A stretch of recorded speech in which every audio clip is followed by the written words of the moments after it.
AEW have made a major CM Punk announcement, and top AEW stars are referenced on WWE SmackDown. But first, Tony Khan would take to Twitter last night to reveal that he has even more major announcements up his sleeve heading into Sunday's AEW Revolution pay-per-view, with him writing, "This is one of the best weekends of the year, AEW Revolution, Sunday in San Francisco, plus Friday night AEW Rampage, and then countdown to Revolution tonight on TNT. 2023 will be the biggest year yet for AEW. I have major announcements coming soon that are important to AEW and our fans."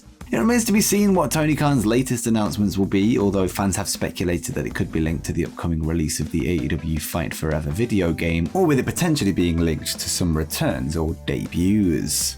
And speaking of AEW announcements, the company would last week reveal that a new documentary series is heading to TBS, with AEW All Access set to take a peek behind the All Elite curtain. Whilst at the time the air date of the first episode was unknown, AEW have now announced when the show will debut. More details were confirmed with the statement reading, TBS's new follow doc series, AEW All Access, is set to premiere Wednesday, March 29 at 10 p.m. Eastern Pacific, following AEW Dynamite. Featuring Adam Cole, Dr. Britt Baker DMD, Sammy Guevara, Ty Mello, The Young Bucks, Saraya, Wardlow, Eddie Kingston, and AEW CEO, GM, and Head of Creative Tony Khan. The highly anticipated series is the ultimate behind-the-scenes experience for wrestling fans. The first season of AEW All Access will consist of 6 one-hour episodes. With the first episode set for March 29th, this also confirms the date for the return match for Adam Cole, who has been dealing with concussion issues over recent months, one of the topics of the documentary itself.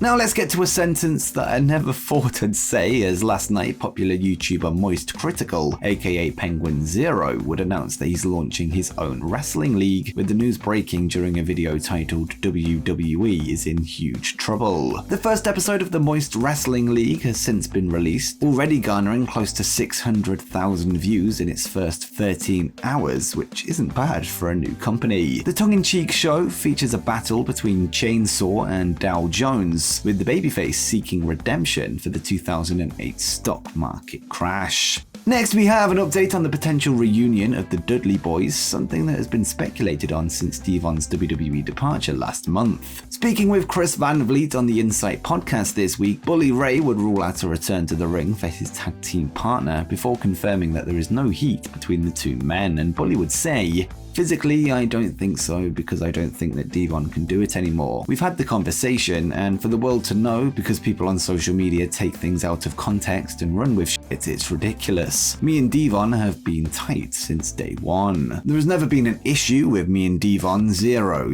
heat. There's nothing. Devon said that Bubba's got his school, I've got my school. Yeah, because I moved down to Florida. Devon wanted to do his own school on his own. This is just normal stuff that went on. There's zero heat."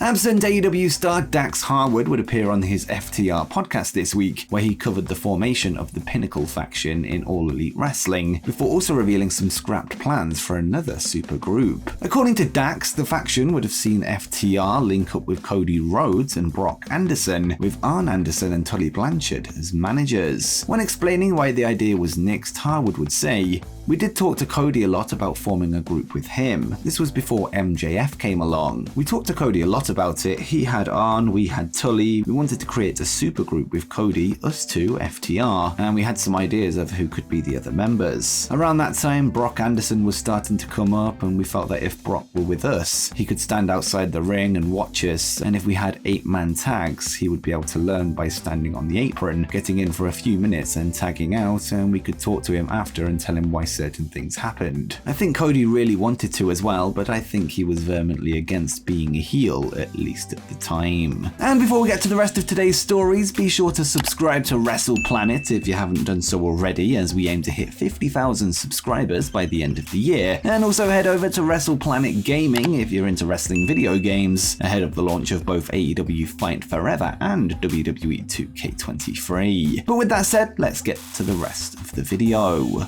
Jon Jones, who makes his return to MMA tonight in a fight for the vacant UFC Heavyweight Championship against Cyril Gane, has revealed in the build-up to the event that he still has his eye on WWE's Brock Lesnar. A dream match between Lesnar and Jones has long been wished for by MMA fans, and it looks like it's still something Jones is pushing for. In an interview with Sporting News Fights, Jones would say, "I think fighting Brock Lesnar would have been really cool. You know, Brock isn't the most technical fighter, but he has a massive fan base, he's a lot bigger than me, and it would have been one of those cool David versus Goliath situations. It would have been cool for cross-sport promoting, and I think we both would have done great things for our family and for our team. You know, financially, that would have been massive. Never say never, Brock, if you're out there." As we discussed in a recent upcoming Free Agents video, Brock Lesnar's WWE contract is set to expire sometime after WrestleMania, with the latest call-out certainly throwing a spanner in the works. With that said, it remains to be seen if Brock has any interest in a return to UFC at the age of 45, although he would no doubt still be a massive draw for the company.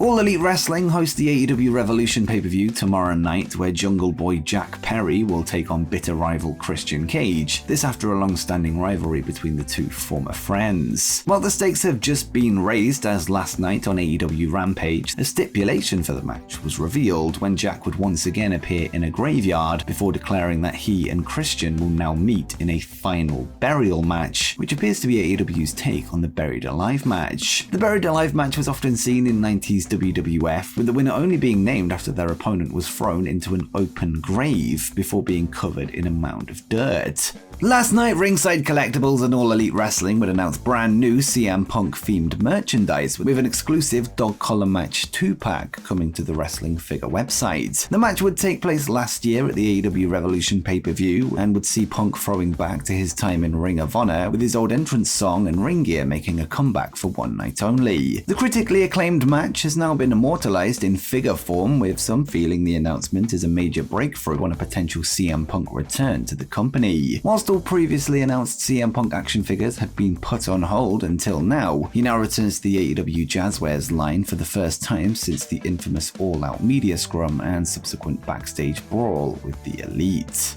Last night on Friday Night SmackDown, Royal Rumble winner Cody Rhodes would come face-to-face with WWE Undisputed Universal Champion Roman Reigns, this ahead of their WrestleMania showdown in April. During the promo, Rhodes would make reference to the infamous All In show, which was put together by himself and the Young Bucks, with this being the precursor to All Elite Wrestling. When talking about people that doubt him, Cody would say, "Let me tell you a little something about me, about your WrestleMania opponents, something you may know, you may not know. For some, you have become this impossible mountain to climb, but that's kind of my thing. Really, if you think about it, he can't be any more than Randy's understudy. There's no way Cody will survive Stardust." Goalpost moved again. "There's no way 10,000 people would pay to see me in my buddy's little indie show, and ever since then, the goalposts have continuously moved and I consistently punch it through the uprights. So for everyone else, Roman Reigns might be impossible, just not for me." The Young Bucks have since acknowledged their former Elite stablemate on Twitter, with them changing their bio in traditional fashion, and it reads, "All In."